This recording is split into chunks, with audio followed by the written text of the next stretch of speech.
Vivimos en un mundo, en el día de hoy, en el que se habla mucho sobre la unidad, la unidad. En el siglo pasado, siglo XX, después de 2 guerras mundiales, los países del mundo hicieron mucho hincapié en la unidad. La unidad era la solución a todos estos conflictos armados.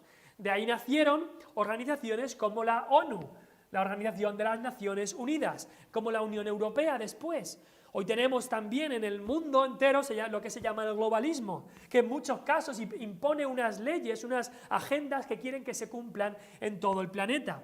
A veces no están mal esas cosas, pero a veces son leyes que van en contra de la palabra de Dios y quieren aplicarlas de manera unida. Esta misma semana leía que en República Dominicana todas estas personas que apoyan el globalismo querían y estaban haciendo mucha presión para que leyes horribles del aborto se impusieran allí.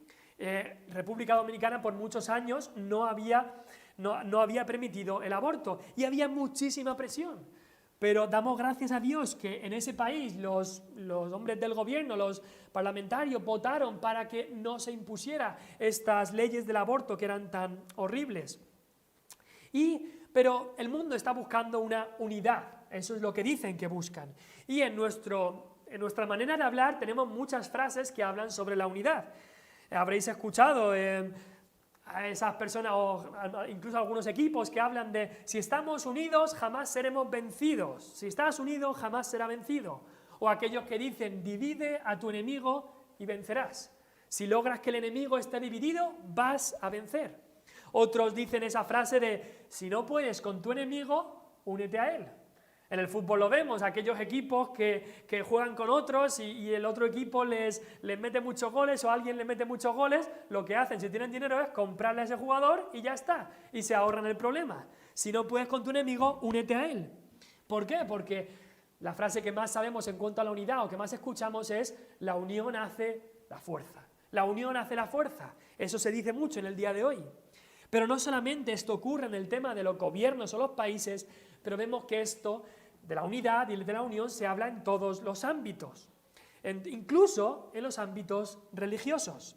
Hay organizaciones, está el Concilio Mundial de Iglesias, organizaciones mundiales que dicen que hay que incluir a todas las religiones y hay que unirse todos en una gran religión, o lo que se llama el ecumenismo, que si lo buscas en el diccionario verás que el ecumenismo es un movimiento que promueve la unidad entre todas las iglesias cristianas. Y hoy queremos hablar exactamente de eso, de la unidad cristiana. ¿Qué es la verdadera unidad cristiana? ¿Debemos unirnos con cualquier persona o iglesia que se denomine cristiana? No dijo Cristo, como dicen muchos, dijo Cristo que todos sean uno, hablando de sus discípulos, que todos sean uno como tú y yo, Padre, somos uno, que todos sean uno. Y además, con el empuje que hay en el día de hoy de tanto ateísmo y humanismo en nuestra sociedad, somos tan poquitos los que creemos en Dios, los que nos denominamos cristianos, que decimos, tenemos que unirnos todos, eso es lo que se dice. Además, también en un mundo tan liberal y tan depravado moralmente, mucha gente dice, tenemos que unirnos a aquellos que estamos de acuerdo en temas morales. Aquellos que apoyamos a la familia, apoyamos el matrimonio, los valores conservadores, tenemos que unirnos todos. Eso es lo que están diciendo. Todos los que nos llamamos cristianos, los que profesan ser cristianos, tenemos que unirnos. Tenemos que tener unión cristiana. Pero cuando Pablo menciona la unidad aquí en Efesios 4, versículo 3, que lo vimos la semana pasada, dice ahí, solícitos en guardar la unidad. Y es curioso que no dice solícitos o esforzándonos en crear unidad, dice en guardar unidad. Es decir, esta unidad ya existe, y eso es muy importante. Nos habla de una unidad que ya está ahí, que existe desde el momento en que somos salvos.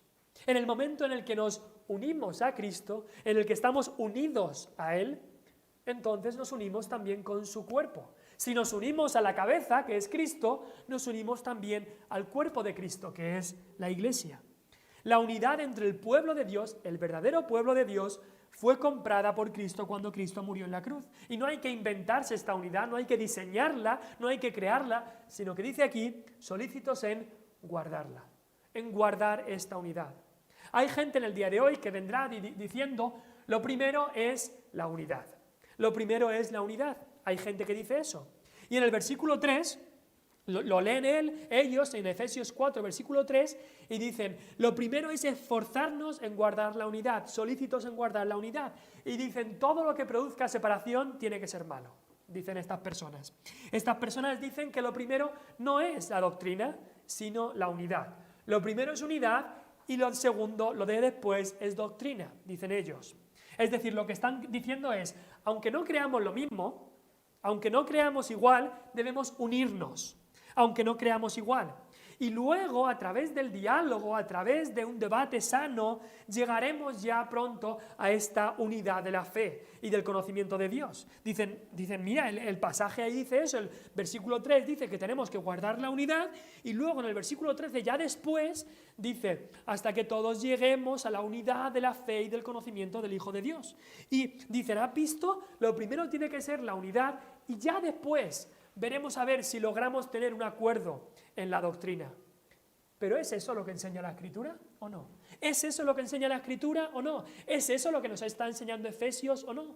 Porque estas personas que dicen esto, que primero la unidad y luego ya veremos la doctrina, estas personas se olvidan de que el apóstol Pablo en Efesios nos lleva ya 3 capítulos del 1 al 3 hablando de doctrina, de la base doctrinal, de lo que creemos en cuanto a la salvación, de lo que creemos en cuanto a Cristo, de los privilegios que tenemos. Nos está hablando de eso.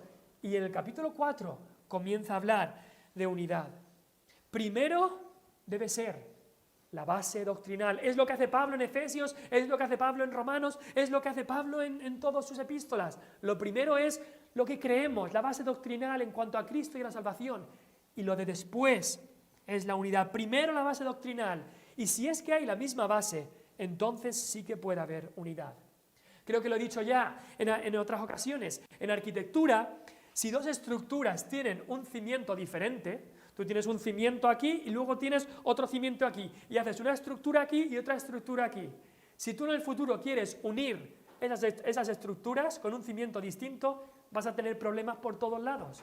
¿Por qué? Porque si este cimiento se mueve un poco o pasa algo, la unión se va a romper y no va a haber unidad o unión posible. Y en la escritura, lo mismo que pasa en la arquitectura, pasa en la escritura. En la escritura, si dos personas tienen un fundamento diferente, una doctrina básica y de salvación diferente, no puede haber unidad verdadera. Y es lo que queremos ver en el día de hoy. La semana pasada vimos que el libro de Efesios está organizado así. Primero la doctrina, capítulo 1 al 3, y después los deberes cristianos. Primero doctrina cristiana, después deberes cristianos. Primero la enseñanza y después la exhortación. La enseñanza es la base de la exhortación. Cada mandato, cada exhortación que se nombra del capítulo 4 al 6 está basado en lo que ya se ha dicho del capítulo 1 al 3. Así que aquí, al hablar de la unidad de la iglesia, esta unidad no es la base. Como muchos intentan que la unidad sea la base y después ya edificamos ahí. No, la unidad no es la base, sino que la doctrina es la base. La unidad se edifica basada en lo que Cristo ha hecho en nuestra vida, basados en que estamos unidos a Cristo. El capítulo 2 también nos habla de que hemos sido hechos cercanos. ¿Por qué? ¿Porque queremos estar unidos? No, hemos sido hechos cercanos por la sangre de Cristo. Solo aquellos que están unidos a Cristo, perdonados por la sangre de Cristo, pueden tener unidad.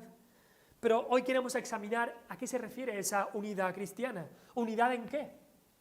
Cuando hay unidad, cuando hay unión, cuando hay comunión, la comunión es esa común unión que tenemos, pues hay ciertas cosas que se van a compartir.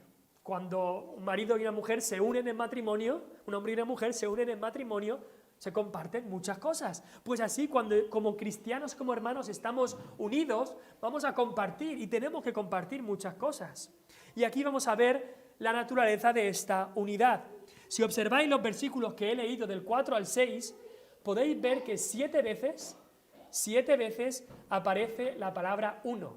Uno, dice un Señor, una fe, la palabra un o la palabra una. Y es interesante que sean justo 7 descripciones. Quizá habéis escuchado que el número 7 en la Biblia es el número de la perfección. Y esta unidad que Dios quiere para todos nosotros como iglesia es una unidad que Dios quiere que sea perfecta. También hemos leído 3 versículos. Hemos leído 3 versículos aquí.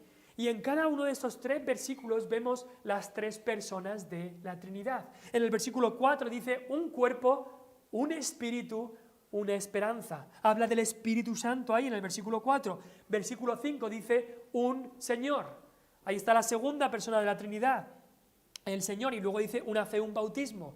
Y en el versículo 6 dice un Dios y Padre de todos. Versículo 4 está el Espíritu, versículo 5 está el Hijo y versículo 6 está el Padre. Así que lo que nos enseña esto es que la unidad cristiana no nos la inventamos, no, viene de Dios, viene de Dios mismo, viene del trino Dios, de Dios en 3 personas. Y porque viene de Él, Él quiere que sea perfecta. Aquí en este mundo no podremos tener esta unidad perfecta, pero en el cielo sí que la tendremos. Así que vamos al texto, vamos a la Escritura. ¿Qué nos dice la Escritura? Y la primera naturaleza o la primera parte, el primer elemento de esta unidad dice un cuerpo, un cuerpo. Los hijos de Dios somos un cuerpo. Esta es una de las descripciones que más utiliza Pablo para referirse a la iglesia. La iglesia es descrita como un cuerpo. Y aquí Pablo está hablando de la iglesia universal. No está hablando de esta iglesia aquí en Cortijos Nuevos solamente, sino de toda la iglesia universal, de todos aquellos que han sido redimidos, de todo país, de todas las edades de la historia, todos son parte del cuerpo de Cristo. Y eso ya lo ha dicho Pablo en Efesios 1:23, por ejemplo, dice ahí, Efesios 1:23, hablando de la iglesia, dice, la cual es su cuerpo. La iglesia es el cuerpo de Cristo. Cristo es la cabeza y la iglesia es su cuerpo. Después eso lo dice en Efesios 1:23. Efesios 2:16 también habla del cuerpo. Y aquí está hablando de los gentiles y de los judíos que estaban peleados por tanto tiempo. Y dice, han sido reconciliados con Dios ambos en un solo cuerpo. En un solo cuerpo, en la iglesia, han sido reconciliados. Y es lo que pasaba, la pared intermedia de separación que había habido por tanto tiempo entre judíos y gentiles había sido derribada. Ahora es un solo pueblo, un solo y nuevo hombre, como aparece en el versículo 14 y 15, un solo cuerpo, versículo 16. En el capítulo 3 también se habla de eso. Dice el apóstol Pablo en el versículo 6, que los gentiles son coherederos y miembros del mismo cuerpo. Otra vez habla de que todos somos miembros del mismo cuerpo, todos los que hemos creído en Cristo como nuestro único Salvador personal. Cristo es la cabeza y Cristo no tiene muchos cuerpos, no, Cristo tiene un cuerpo, solo uno. Y esa es la iglesia de todas las edades, la agrupación de todos los que han creído en Cristo en todo el mundo por todas las edades. Esa es la iglesia, ese es el cuerpo de Cristo. Los redimidos tanto del Antiguo Testamento como del Nuevo Testamento, todos forman parte del cuerpo de Cristo, de la iglesia de Cristo. Ahora, este cuerpo de Cristo, refiriéndose a todos los redimidos, es uno solo, así que debe haber unidad. En Romanos 12, versículo 4, Pablo nos habla también del cuerpo de Cristo, de la iglesia, y dice, porque de la manera que en un cuerpo, Romanos 12, 4, porque de la manera que en un cuerpo tenemos muchos miembros, pero no todos los miembros tienen la misma función, así nosotros, siendo muchos, somos un cuerpo en Cristo, y todos miembros los unos de los otros. Nosotros aquí como iglesia, aquellos que han recibido al Señor como su Salvador personal, somos un cuerpo. Y en un cuerpo pues tenemos muchos miembros. Todos los miembros no son iguales, pero todos los miembros tienen una función. Y somos miembros los unos de los otros, dice Pablo. Y cuando Pablo habla de la iglesia como un cuerpo, hay 2 cosas importantes a las que se refiere. Un cuerpo tiene que estar vivo. Un cuerpo está vivo. Un cuerpo sin vida no es un cuerpo, es un cadáver. Así que cualquier parte del cuerpo también necesita estar unida al cuerpo para tener vida. Cada hijo de Dios en el momento de la salvación es anexionado al cuerpo de Cristo, a la iglesia de Cristo, y así demuestra la vida que tiene. Si yo me corto un dedo y se me cae el dedo, ese dedo está muerto. Ese dedo no puede estar vivo porque está fuera del cuerpo. Así que cada cristiano, cuando es salvo, llega a formar parte del cuerpo de Cristo. Y no puede separarse, sino que tiene que estar en el cuerpo de Cristo y así demuestra. Esta unidad es vital, porque somos un cuerpo. Pero porque somos un cuerpo, todos los cristianos, todos los que han sido salvos por Cristo, también hay una unidad orgánica. ¿Y a qué se refiere esto de orgánica? Algo orgánico es que está compuesto por unidades que forman un conjunto organizado. Es decir, algo orgánico es algo que está organizado y forman un compuesto. Es decir, la Iglesia de Cristo no es un caos, no. La Iglesia de Cristo, que está compuesta por comunidades, congregaciones locales, comunidades ordenadas, en las cuales cada miembro tiene una función. Todos los miembros que tenemos en nuestro cuerpo tienen una función. Y así en la Iglesia, cada miembro tiene una función también. Así debe ser. En el cuerpo humano hay diversidad, pero aún así es solamente un cuerpo. El pelo de mi cuerpo no hace lo mismo que la barbilla, no hace lo mismo que las orejas, no hace lo mismo que el hígado. Cada parte del cuerpo tiene una función. Y así, en la Iglesia de Cristo, cada parte del cuerpo, cada persona que pertenece a la Iglesia de Cristo por la fe, tiene una función. Cada persona tiene una función y eso es un ánimo para cada uno de nosotros. No venimos solamente para calentar un banco, sino que venimos con una función. Y nos congregamos y existimos como iglesia con una función, cada uno de nosotros. Quizá es en tu familia, quizá es en dar una clase, quizá es en enseñar, quizá es a tus hijos, quizá es en lo que sea, pero todos tenemos una función. Unos más de exhortación, unos más de enseñanza, unos más de conversaciones privadas, unos más de hablar públicamente, pero cada uno tenemos una función en la Iglesia de Cristo. Y aquí dice, tenemos una función, estamos vivos como un cuerpo, pero tenemos que recordar, es un solo cuerpo. Es una sola iglesia universal, aunque está dividida en congregaciones locales, como nuestra iglesia aquí en Cortijos Nuevos, pero somos parte de una sola iglesia universal. Y quizás dices tú, hombre, pero un solo cuerpo, una sola iglesia, yo veo muchas iglesias. Vas para un lado para el otro y vas en muchas iglesias. Pero Pablo no se está refiriendo a las congregaciones locales, sino a lo que se ve, a lo visible, sino a lo invisible.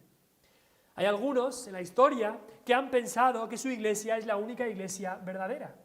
La iglesia de Roma piensa eso, que fuera de la iglesia católica romana no hay salvación. E incluso algunas sectas también piensan así, fuera de mi secta o de mi iglesia no hay salvación. Pero la Biblia sí que habla de una sola iglesia universal solamente, pero no habla de que sea algo físico, algo visible. No, es algo que la componen todos aquellos que han sido salvados por gracia por medio de la fe.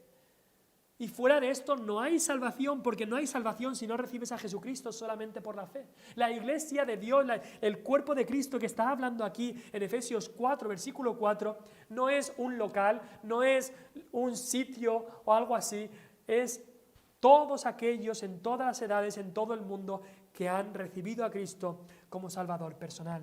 Cristo no vino a salvar a una iglesia presbiteriana, a una iglesia bautista, o no vino a salvar a la iglesia de aquí en Cortijos Nuevos, o a la iglesia en España, o a la iglesia en Irlanda, o lo que sea. Cristo vino a redimir y a salvar y a reunir en Él mismo a una comunidad compuesta por gente de toda tribu, nación, lengua y pueblo, para que le adoren por toda la eternidad. Gente de todas las edades, como una iglesia sola, sin mancha ni arruga, sino redimida. Y cada cristiano verdadero, si tú estás aquí y eres un cristiano verdadero, has entregado tu vida y tu corazón a Cristo para que Él sea tu Señor y tu Salvador, entonces eres un hermano o hermana de esta iglesia, de este cuerpo de Cristo del que habla Efesios 4, versículo 4. Es un solo cuerpo y por eso podemos tener unidad en un cuerpo. Pero después dice ahí un espíritu. En Efesios 4, versículo 4, dice también un espíritu, un cuerpo y un espíritu. Puede haber un cuerpo con su vitalidad y funcionando como un organismo porque hay un solo espíritu. Cuando Dios creó al hombre, en el huerto de Edén, si os acordáis, lo creó como cuerpo y espíritu.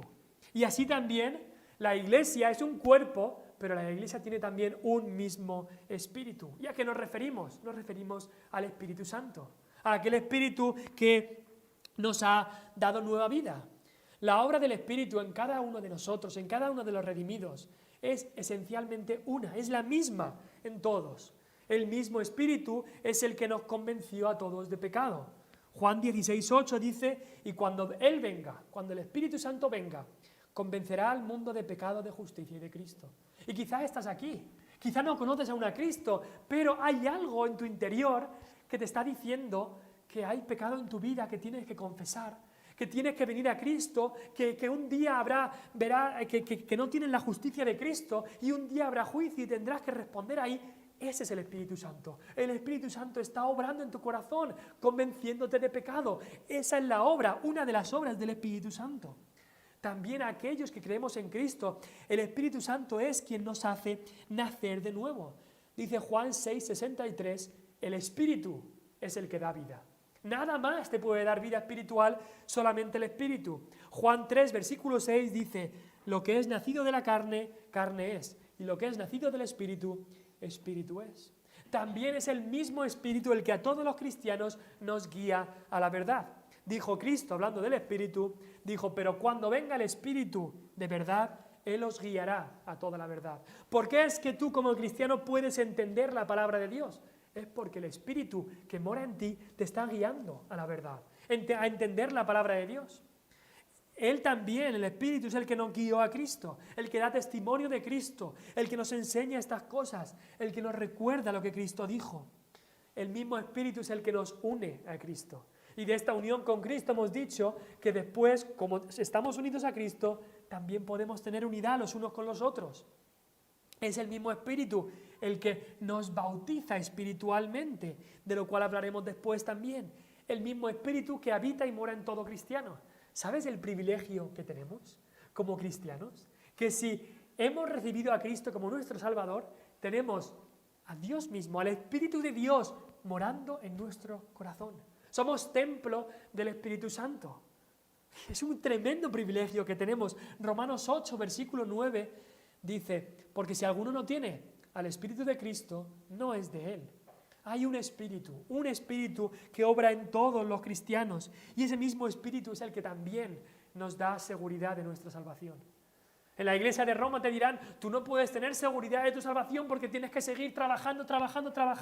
No creen en este mismo Espíritu, porque la Biblia dice que el Espíritu mismo da testimonio a nuestro espíritu de que somos hijos de Dios. Sí que puedes tener seguridad de que eres salvo. Hemos recibido el Espíritu que proviene de Dios, para que sepamos lo que Dios nos ha concedido. Así que andamos y vivimos en un mismo Espíritu. Y ese Espíritu produce en nosotros, en todo cristiano, produce obras, buenas obras. ¿Cuál es el fruto del Espíritu?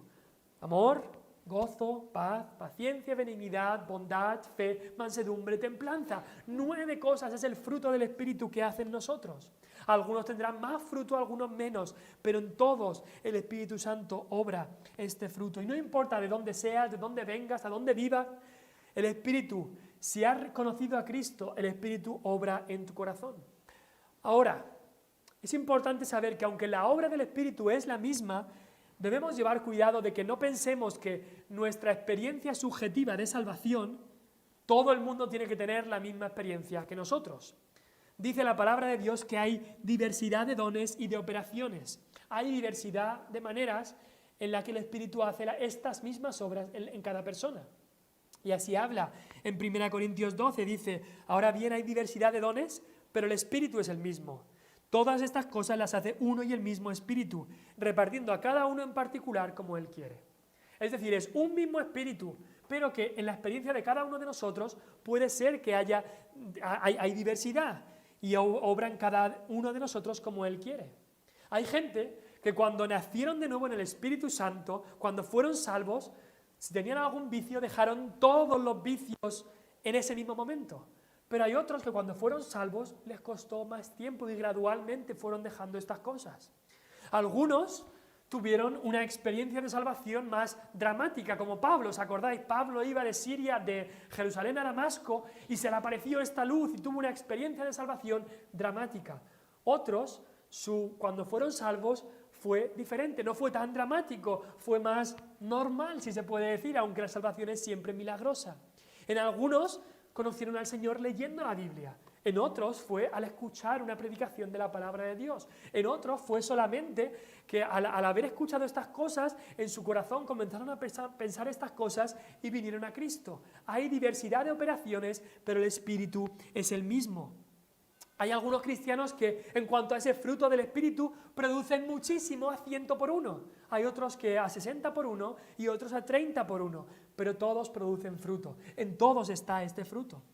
No sé si os acordáis de que en los evangelios Cristo sanó a varios ciegos en varias ocasiones. Y hay un ciego que Cristo lo sanó en Marcos 8 y luego en Juan 9 hay otro. Pero Cristo los sanó de diferente manera. Los dos fueron sanados de su ceguera, pero fueron sanados de diferente manera. Imagínate que un día se encuentran estos dos ciegos y empiezan a hablar y dicen: oh, tú eres el ciego que Cristo sanó. Ah, sí, yo también, fíjate, que qué bendición. A los dos Cristo nos sanó de nuestra ceguera. Y uno comienza a hablar con el otro y dice: ay, sí, cuando Cristo vino, cogió y escupió en el suelo, hizo un poco de lodo y lo puso en mis ojos. Y el otro dice: anda, pues a mí no me hizo eso. A mí lo hizo de una manera diferente. Y claro, uno empieza a mirar al otro y dice: ahí va, pues mira a ver, y luego dice: bueno, pero estate seguro, tienes que estar seguro, porque mi manera de sanarme de la ceguera no fue la misma que la tuya. Y dice uno: bueno, el de Juan 9, Cristo le dice: ve a bañarte al estanque de Siloé, y cuando volvió de ahí, regresó viendo. Y el otro de Marcos 8 dice: ah, pues Cristo no hizo eso con lo mío, cuando me sanó. Entonces uno dice: ay, pues a lo mejor es que Cristo ni te ha sanado de la ceguera. Y eso es lo que pasa muchas veces con nosotros. Vemos a alguien que Cristo ha obrado de manera distinta cuando fueron salvos o cuando algo ocurrió así, y decimos: ah, entonces como no ha sido como me ha pasado a mí, entonces no debe ser verdadero. Pero el Espíritu Santo obra la misma obra, pero de manera distinta, de manera diversa en cada uno de nosotros. Y eso es lo que tenemos que saber: un mismo Espíritu que nos convence de pecado, que nos da nueva vida, aunque la obra, la experiencia de esa obra puede ser distinta en cada uno de nosotros. En tercer lugar, tenemos ahí en el versículo 4, una misma esperanza. Fuisteis llamados a una misma esperanza. Y esta es la obra del Espíritu Santo, es la esperanza que Dios nos da a todos los hijos de Dios. Él produce una misma esperanza. Y esa esperanza está basada en lo que Dios ya nos ha dado, en lo que el Espíritu ha hecho en nuestras vidas. Tantas bendiciones tenemos. La Biblia habla de esta esperanza y dice que es una esperanza viva, que es la mejor esperanza, la que tenemos los cristianos. Es una esperanza en Dios, es una esperanza en la promesa, es una esperanza de justicia, es una esperanza de no ser avergonzados, es una esperanza guardada en los cielos. Es la esperanza del Evangelio, es la esperanza de gloria, es una buena esperanza por la gracia, es una esperanza de vida eterna. Es esperanza de estar en el cielo un día, esperanza de la resurrección de los muertos, esperanza de la gloria de Dios. Y no es una esperanza como la define el mundo, porque el mundo hoy te dirá: tengo la esperanza de que me toque la lotería. Pero eso no es esperanza, porque hay un 0,0001 de probabilidad de que les toque la lotería. Pero la esperanza que Cristo habla, la misma esperanza que tenemos todos los que conocemos a Dios, habla la Biblia de esa esperanza como la plena certeza de la esperanza. Es decir, que estamos completamente seguros de esa esperanza, no hay ninguna duda. Y esa esperanza es algo precioso en el cristiano. No sé si os ha pasado de conocer a alguien que quizá vive en la otra punta de España o quizá en la otra punta del mundo, si podéis hablar con esa persona. Y te encuentras con esa persona y al hablar con esa persona te das cuenta de que compartís algo muy precioso, de que compartís la misma esperanza, de que compartís esa esperanza en Cristo, esa esperanza de la vida eterna, esa esperanza basada en creer en el Señor Jesucristo, una sola esperanza. Eso es algo precioso que tenemos los cristianos. Pero vayamos al versículo 5, porque dice ahí: un Señor. Todo aquel que de verdad es salvo ha creído en un solo y un mismo Señor, el Señor Jesucristo. Dice Hechos 4:12: en ningún otro hay salvación, porque no hay otro nombre dado a los hombres en que podamos ser salvos. Un solo Señor. No hay otro Señor, solamente Cristo. Dice Mateo 6:24 que ninguno puede servir a dos señores. No puede haber dos señores, solamente uno, porque o aborrecerás al uno y amarás al otro, o amarás al uno y aborrecerás al otro. Cristo es el único Señor. su vida perfecta de humildad, de obediencia, su muerte en la cruz del Calvario. Con todo eso, Él se ganó el derecho a ser tu Señor y mi Señor también. Y si tenemos a Cristo como nuestro único Señor de nuestra vida, entonces podemos tener unidad cristiana, el uno con el otro. Si no es el Señor de nuestra vida, entonces no puede haber unidad. Tiene que haber un mismo Señor. Para los primeros cristianos, esta declaración era algo precioso y de ánimo y que les unía unos a otros, pero también era algo peligroso, porque el afirmar para los primeros cristianos que Cristo era el Señor les podía costar la cabeza. En los tiempos de los primeros cristianos, si ellos no decían que el César es el Señor, les podía costar la cabeza. Pero ellos como cristianos tenían que reconocer Jesús es el único Señor. Y muchas veces morían entregados a los leones o morían siendo quemados por esa afirmación. Pero ellos, igual que nosotros, sabían que hay un solo Dios y también sabían y creían que hay un solo Señor Jesucristo. Eso es lo que dice 1 Timoteo 2:5. Hay un solo Dios y un solo mediador entre Dios y los hombres, Jesucristo hombre. Por eso mismo, cuando la Iglesia Católica de Roma dice que María es mediadora, o comediadora, como le dicen, o corredentora, eso es una gran blasfemia lo que están diciendo. Y demuestran que la base que tienen ellos no es la misma que tenemos, o no es la misma base que tiene la palabra que tenemos en la palabra de Dios, por lo cual no puede haber unidad cristiana. El otro día venía de Úbeda, y como fue 1 hora y media para Úbeda y una hora y media de vuelta, a la vuelta, digo, voy a escuchar un poco la radio, quería escuchar algunas noticias, y puse la radio y no encontraba una sintonía que hubiera noticias, así que estuve ahí buscando en la radio, hasta que encontré una sintonía, no era lo que buscaba, pero que decía ahí, Radio María. Yo había escuchado que existía, pero nunca había sintonizado esa frecuencia. Y al escuchar lo que se estaba diciendo ahí, me llenó de tristeza y de dolor. Las cosas que estaban diciendo, los títulos que le arrancaban a Cristo y se los daban a María. Creo que lo que estaban leyendo era el Santísimo Rosario y voy a leer algunos de los títulos que le daban a María. Decían, espejo de justicia, trono de sabiduría, causa de nuestra alegría. Eso es Cristo. Torre de David, casa de oro, arca de la alianza. Cristo es el arca de la alianza. Puerta del cielo, la puerta es Cristo. Estrella de la mañana, eso es un título que se le da a Cristo en la palabra. Consolador de los afligidos, auxilio de los cristianos. No, eso es solamente de Cristo. Hay un solo Señor. María no es la reina de los ángeles, no, Cristo es el único rey de los ángeles, de los patriarcas, de los profetas, rey de los apóstoles, rey de los mártires, el único concebido sin mancha original, el único que ascendió al cielo es Cristo. ¿Por qué? Porque la Biblia dice que hay un solo Señor y ya está. Solo hay un Señor. Y aquellos que no crean que hay un solo Señor, no podemos tener unidad. Un solo Señor. Pero dice el versículo 5, no solamente un solo Señor, pero dice una misma fe. Y cuando la Biblia habla de la fe, en ocasiones se puede referir a dos cosas. Está la fe que se llama, o se puede decir la fe subjetiva, y se refiere a cómo nosotros confiamos y creemos en Cristo. Esa confianza que hemos depositado en Él. Pero luego también se habla de la fe objetiva, es decir, de las doctrinas que confesamos que creemos. Habla la Biblia de esa fe que fue dada una vez a los santos. Y creo que quizás estos dos elementos se encuentran en esta declaración que dice una sola fe, una fe. Pablo había declarado ya en el capítulo 2, el versículo 8 de Efesios, un versículo muy famoso, dice, porque por gracia sois salvos por medio de la fe. No por las obras, sino por medio de la fe, no por obras para que nadie se gloríe. Muy claro lo ha dejado Pablo, que la salvación es por la fe solamente. La fe que justifica. Eso es lo único que salva. Porque en Romanos 1 nos dice Pablo, el justo, ¿cómo es que una persona puede ser justo? Por la fe vivirá.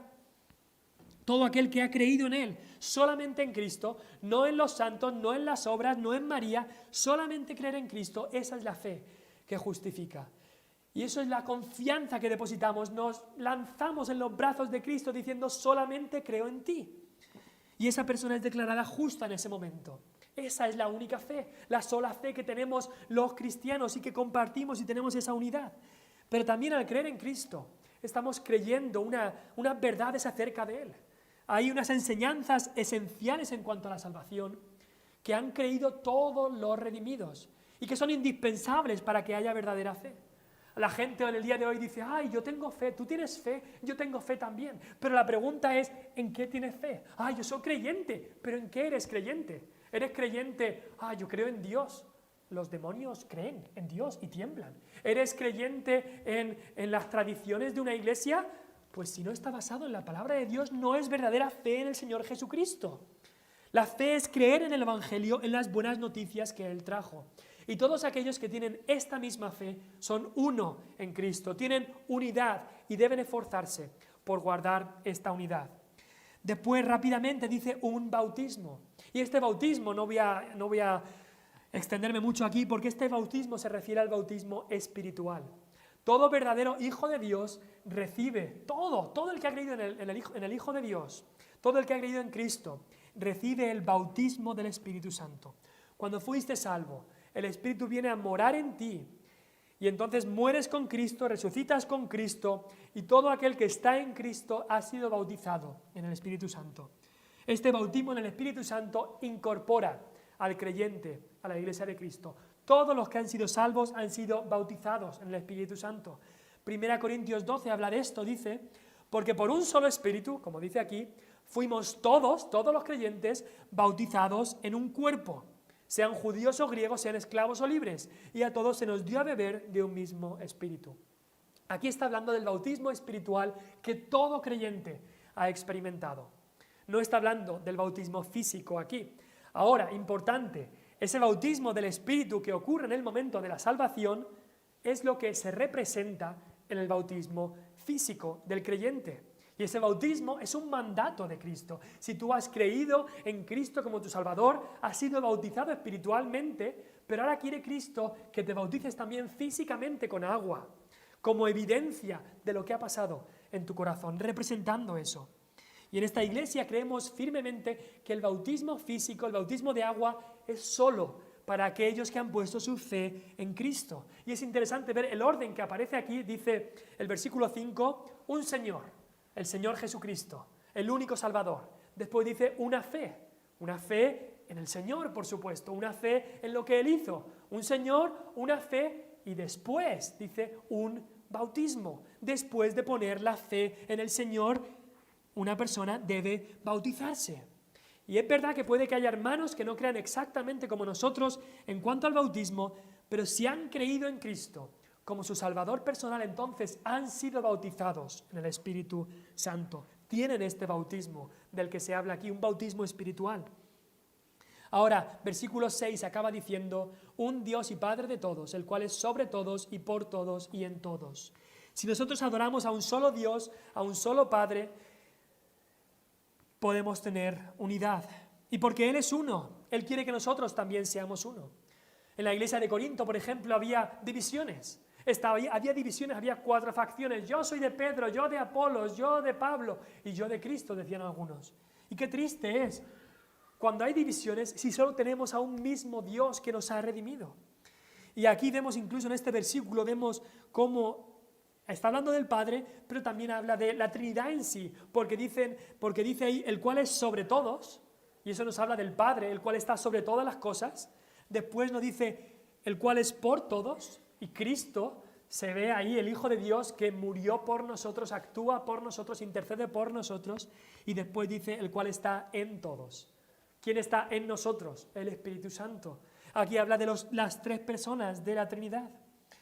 Y ahora, cuando aquí dice de todos, esto es usado por muchas personas que dicen, ¿has visto? Habla de todos, un Dios y Padre de todos. Así que Dios es el Padre de todas las personas del mundo, así que no hay que temer, un día todos estaremos en el cielo unidos y no hay que creer en Cristo, olvídate de todo eso porque Dios es el Padre de todos. Pero el todos que está hablando aquí no es todos y cada una de las personas de todo el mundo, sino aquí está hablando de todos los que han creído, de todos los judíos y gentiles que han creído en Cristo, todos aquellos que comparten estas otras cosas que hemos hablado, estos otros elementos que hemos hablado. Esa es la unidad que esta iglesia predica, la unidad con aquellos que han creído en Cristo como su Salvador personal. Ahora, para acabar ya, quería leer una carta, Y no quiero que esto sea de ofensa para nada, para nadie y para nada, pero es una carta que recibió esta iglesia hace unos cuantos años. Una carta que recibió esta iglesia de parte de las iglesias o las parroquias de aquí de la Iglesia Católica Romana. Y voy a leer la carta, porque es bueno que sepamos esto, que sepamos lo que están intentando muchas iglesias, que tengamos unidad, pero que la doctrina, que Cristo y su salvación lo dejemos a un lado. Sacrificar la doctrina de Cristo, sacrificar el Evangelio con las vistas de tener unidad. Y esta es la carta que recibió la iglesia evangélica de Cortijos Nuevos, de la Sierra de Segura. Decía así: estimados hermanos en Cristo, me es muy grato poder dirigirme a ustedes por primera vez a través de este escrito. A algunos de vosotros ya tengo el placer de conoceros personalmente y a otros aún no. Con motivo de las fechas que se acercan, era Navidad, os quiero hacer llegar mi felicitación más entrañable por el gozo de la Navidad de Cristo. Como escribiera San León Magno, para todos es una y común la causa de tan gozosa alegría. Como hijo de Dios y seguidor de Jesús, me uno a su oración tan conocida por ustedes como por mi comunidad, que todos sean uno. Como nos recuerda el Papa Francisco, decía esta carta, en su reciente exhortación, la credibilidad del anuncio cristiano sería mucho mayor si los cristianos superaran sus divisiones y la Iglesia realizara la plenitud de catolicidad que le es propia en aquellos hijos que, incorporados a ella ciertamente por el bautismo, están sin embargo separados de su plena comunión. Tenemos que recordar, dice la carta, que siempre somos peregrinos y que peregrinamos juntos. Para eso hay que confiar el corazón al compañero de camino sin recelos, sin desconfianzas, y mirar ante todo lo que buscamos, la paz en el rostro del único Dios. Confiarse al otro es algo artesanal, la paz es artesanal. Jesús nos dijo: felices los que trabajan por la paz, Mateo 5:9. Que nuestro Dios único, Señor y Padre de todos, como acabamos de leer y nombra aquí Efesios 4 del 5 al 7, nos ilumine y nos guíe siempre. Y ahí acaba, después viene una salutación. Los creyentes evangélicos por muchos siglos fueron considerados herejes, blasfemos y fueron condenados a quedarse sin empleo, incluso en esta zona, en la cárcel, en el destierro o en la hoguera, por supuestamente la Santa Inquisición. Pero ahora, y más que nada hace quizás 6 décadas, 60, 70 años, la Iglesia de Roma ha cambiado la táctica, no ha cambiado sus doctrinas, no ha cambiado sus tradiciones, pero sí su táctica. Desde el Concilio Vaticano II, ahora los evangélicos ya no son considerados herejes condenados, sino hermanos separados. Ya no quieren ponernos en la hoguera, sino incluso enviar cartas que hablen de unidad y de que todos somos uno. Pero Roma, sabemos, no se une a nadie a partes iguales. Roma lo que quiere es que todos vuelvan a estar bajo ella. Y es que lo que hemos dicho, no puede haber unidad. No puede haber unidad si no somos un mismo cuerpo, si no estamos en un mismo espíritu, si no tenemos una misma esperanza, y no la tenemos, si no tenemos un mismo Señor, un solo Señor, y no lo tenemos porque ellos ponen a otros señores por encima incluso de Cristo, si no tenemos una misma fe, una fe que salva solamente por la fe, o si no tenemos un mismo bautismo, ellos creen en un bautismo que limpia, un bautismo físico que limpia de los pecados, si no tenemos un mismo Dios y Padre, no podemos tener unidad. Y por supuesto que amamos a aquellos que están en la Iglesia Católica Romana y les hablamos del Evangelio y queremos que vengan no a nuestra iglesia, sino que vengan a Cristo. Eso es lo que queremos, que reciban a Cristo solamente por la fe. Y lloramos y debemos orar por ellos. Pero no podemos tener unidad cristiana con aquellos que niegan el Evangelio. Y quizá dices, bueno, ¿y qué pasa con los otros que se llaman evangélicos? Por supuesto que todos aquellos que crean en la doctrina de la salvación por gracia, por medio de la fe, todos aquellos que compartan la misma base de la Escritura en cuanto a la salvación, sí podemos tener comunión cristiana, unidad cristiana con ellos. Quizá hay algunas cosas que no estemos totalmente de acuerdo con otros evangélicos en cuanto a cosas secundarias, pero si lo primario, la salvación, están basados en la Escritura, entonces podemos tener unidad cristiana. No sé si os acordáis del capítulo 15 de Hechos. Es un capítulo muy importante en el libro de Hechos.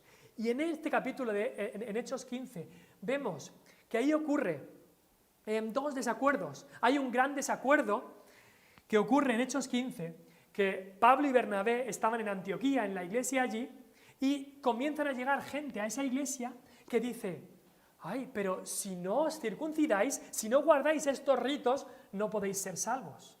Y hay gente que tiene la noción de que la iglesia de los primeros cristianos, la iglesia en Hechos, era todo paz y amor, era todo el mundo yuppie, había armonía, todo estaba bien.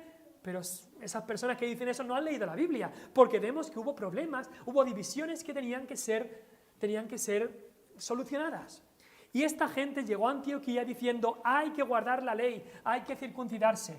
Y nos dice que Pablo y Bernabé no dijeron: bueno, vamos a ver si llegamos a un acuerdo. No, dice la Biblia, Pablo y Bernabé tuvieron una contienda y una discusión, una pelea no pequeña, sino grande con ellos. ¿Por qué? Porque estaban negando la verdad de la Escritura. Y tanto fue así que tuvieron que ir a Jerusalén. Se hizo una reunión de muchas iglesias, una reunión de presbiterio allí en Jerusalén para determinar qué es lo que pasaba aquí y cuál era la doctrina de Cristo. ¿La salvación es por la fe solamente o hay que añadir obras? Es exactamente lo mismo que está enseñando la Iglesia Católica, lo que enseñaban estas personas. Hay que tener fe, pero también en los ritos y todas estas cosas. Y al final, la Iglesia allí acordó que no, que solamente era por la fe y que no había que ponerle ninguna carga más. E incluso a estas personas que habían dicho esto dijeron que eran perturbadores, que habían inquietado a los gentiles y que nadie les había ordenado hacer esto, así que se separaron de estas personas que habían dicho esto. Ahora, ese es uno de los desacuerdos que aparece en Hechos 15. Pero después aparece otro desacuerdo. Pablo y Bernabé. Pablo y Bernabé, hombres que servían a Dios con un mismo amor, que tenían una misma base, una misma doctrina de la salvación. Estos dos hombres fueron a hacer la obra misionera una segunda vez, porque ya habían ido una vez, y tuvieron un desacuerdo. Pablo pensaba que aquellos que, como Juan Marcos, que se habían apartado y que no habían seguido, que no debían ir en la obra misionera, y Bernabé pensaba que sí. Había un desacuerdo en cómo hacer la obra misionera. Y tal fue que se separaron. Pablo fue a un sitio y Bernabé por otro. Ahora, había desacuerdo en cosas secundarias en Pablo y Bernabé, pero la unidad seguía ahí porque la base que era la salvación era la misma. Y así debe ser con nosotros. Aquellos que creen en Cristo como Salvador personal, que la doctrina de la salvación es aquella que nos habla la Escritura, podemos y debemos tener unidad cristiana. Ahora, aquellos que nieguen la verdad del Evangelio, la verdad de Cristo como Salvador solamente, la verdad que hemos visto de un cuerpo, un espíritu, una esperanza, un Señor, una fe, un bautismo, un Dios y Padre de todos, quienes nieguen esto, no podemos tener unidad cristiana. Oramos por ellos, los amamos, les invitamos, les hablamos, pero no podremos tener unidad cristiana. Pero aquellos que amamos al Señor, aquellos que hemos entregado nuestra vida al Señor, tengamos unidad cristiana. Amémonos los unos a los otros con el amor de Cristo. Soportémonos los unos a los otros con paciencia, como hablábamos la semana pasada. Y tengamos esa unidad basada en la unión que tenemos con Cristo mismo. Vamos a orar y habremos acabado. Lo siento que se ha extendido un poco en el día de hoy, también empezamos más tarde, pero vamos a orar ahora y a encomendar el culto y lo que se ha hablado al Señor. Oremos.